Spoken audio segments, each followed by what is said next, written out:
So I'm here backstage with Syndee Winters, who is the backup for Eliza and all of the Schuyler sisters, as well as Mariah Reynolds, and I consider her one of my favorite history teachers. So thank you so much for taking a couple of minutes to be interviewed. Oh, thank you for having me. I really appreciate that you were come and see the show. Yeah.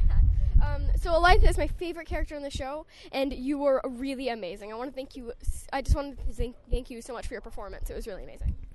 Thank you. My goodness, it's such a pleasure to be able to tell Eliza Hamilton's story night after night. So yeah, it's pretty rad. Yeah, I had to take a few minutes after the show the other night to stop crying and get myself together before I could leave.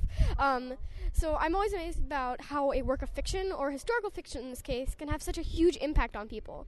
I'm curious what it feels like to be part of that and see people moved by the work you do. I think at the end of the day, you want to remember that you're portraying a person who lived, a human being, right?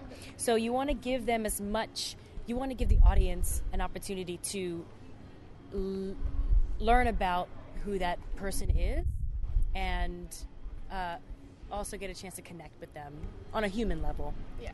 You know, Eliza Hamilton accomplished really great things after Alexander Hamilton passed away. So you actually get a chance to see what type of person she was through this musical, and on top of the additional research that we had to do to get ready for this role. Yeah. Was there a bit of research or some cool fact you learned about the Schuyler sisters that changed the way you play them? Yes. I know that, Angelica Schuyler is the older sister, Eliza Schuyler is the middle sister, and Peggy Schuyler was a younger sister. There are more sisters, but and with the way that they were raised, Angelica being the oldest, Eliza being the middle, and Peggy being the younger, they carry different characteristics, as far as Angelica being much more the leader and the social butterfly, and Eliza learning how to bridge the gap between Peggy and Angelica, or Alexander and Angelica in certain situations. She's very good at being like the peacemaker, So that's a good way for me to help differentiate my ladies, yeah. Yeah. So, speaking of moving people, I heard you're working on producing a show about Lena Horne, and it seems like a real passion project for you. I really love to hear about times where people fell in love with a story and just had to tell it. It seems like Hamilton is the same kind of thing. Can you tell me a little bit about that project? Oh, sure. You really did do your research, girlfriend. I have a show that I've written and sort of produced, dedicated to the life of Lena Horne, and the research that I've done with that project has helped me work with this show in particular, because again, I'm working and I'm living as a real person. I'm portraying a real person. So you want to be able to understand her human qualities so that audience members like yourself and the people that come to the show can connect. And so I would say that I've learned a lot as an actor and as a human and as a woman in theater, and as also a woman in the industry, and of particular positioning, leadership, through the way that I've learned how to take care of Lena Horne as well as my Schuyler sisters.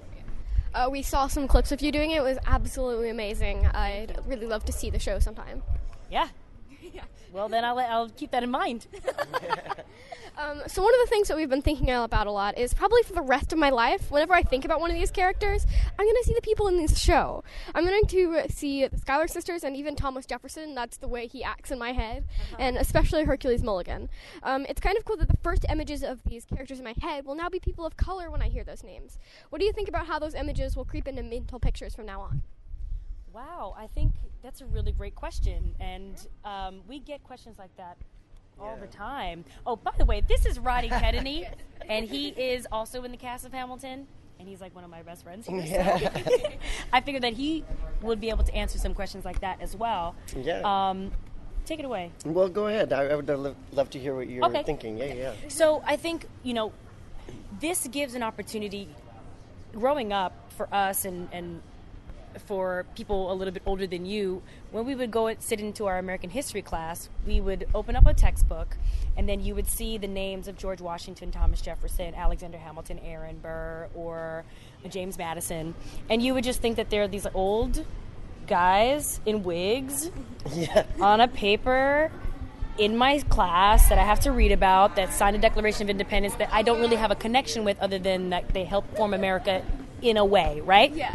Now we've breathed life into these characters by taking on their stories, and now kids like you and anybody else can identify with their human quality, right? That they were actually people like you and me that had an idea that worked together to create a product that is the United States of America, for example. So that, I think, to us and to people your age and younger and from time and from this point forward, it really gives a personal connection to this historical story. Oh, yeah. Yeah, no, I was just going to say that, piggybacking on what she's saying, we have a narrative in history that has only been told really through the lens of white people. And the great thing about that was, like, at that time, you had all of these founding fathers that were literally just shooting at the hip. I mean, they knew that they wanted freedom. They knew that they wanted, to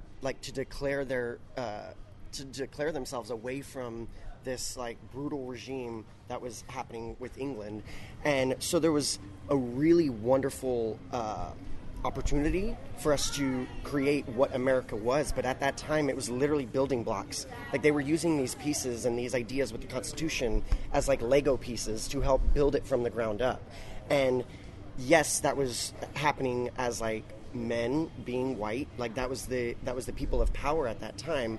And I think that there's a sense of gratefulness, like, that was wonderful, but there was also the narrative that was lost of the people who actually were on the building side and were also doing the groundwork, and that were people of color and things like that. So when we think of America in our history books, it's told through this white lens of, like, triumph, which is awesome, but there's the lack of narrative that was actually appreciated with people of color also involved in it.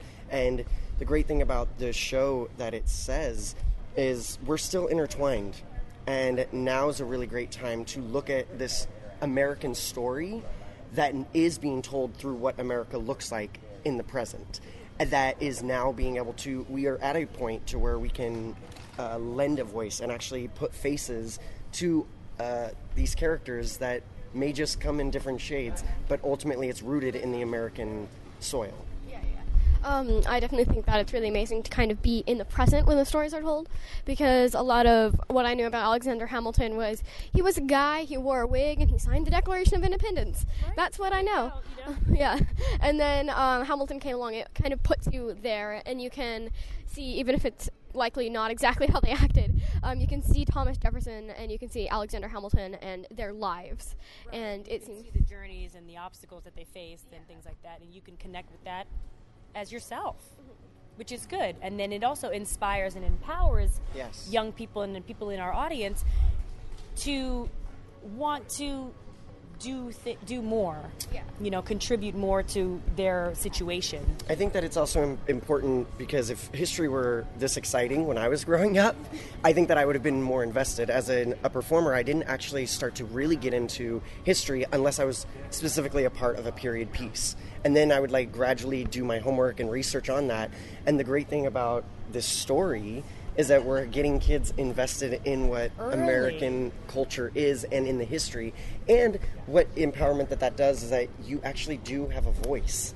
And, like, if you want to change that narrative, if you want to, like, really, like, let your ideas be heard, you have to involve yourself and really start to invest in what's happening around. And that's just getting involved. So one of the reasons I'm here today is that I'm just like my country. I'm young, scrappy, and hungry. And yes, I do have the T-shirt. Yeah. And my parents really encourage me to go after the things I want and ask for interviews like this. Every time someone like you is nice enough to say yes, it really is amazing, and it's helping me live my dreams. It sounds like you have been the same way in your life, and I'm so grateful for you taking a couple minutes to talk to me today. I can't thank you enough. Oh, it's my pleasure. It truly is. I mean, one of the big reasons why I got into the entertainment business in general is because I wanted to inspire people and I wanted to ignite a passion in young people and people my age to go for what they want. So I totally encourage you to do that. Keep going. Keep going, girlfriend. Yeah. Yes. Thank you guys so much again. You're You're so welcome. welcome. You're so welcome.